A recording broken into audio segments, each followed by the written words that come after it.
ভালোবাসা কখনো শেষ হয় না, শুধু সময়ের সাথে অবহেলা পেতে পেতে একটা সময় পর ভালোবাসায় ভরা অনুভূতিগুলো প্রকাশ করা বন্ধ হয়ে যায়। তখন মানুষ ভাবে ভালোবাসার পর্ব হয়তো শেষ, এবার হয়তো ঘৃণার পর্ব শুরু হয়েছে। আসলে কি তাই? যাকে একবার ভালোবাসা যায় তাকে কি কখনো ঘৃণা করা যায়? যাকে একবার ভালোবেসেছেন, বিচ্ছেদের হাজার যুগ পরেও আপনি তাকেই ভালোবাসতে বাধ্য। হয়তো অবহেলা পেতে পেতে বুকের ভিতর অভিমানের পাহাড় জমে যায়। হয়তো সেই অভিমানগুলোর নামই ঘৃণা। একটা সময় পর বুকে পাথর চাপা দিয়ে হলেও তার অনুভূতিগুলো হয়তো আর আগের মতো প্রকাশ করা হয় না।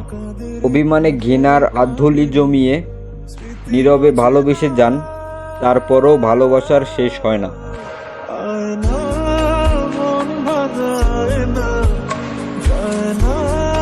ব্যথা বলা যায় না।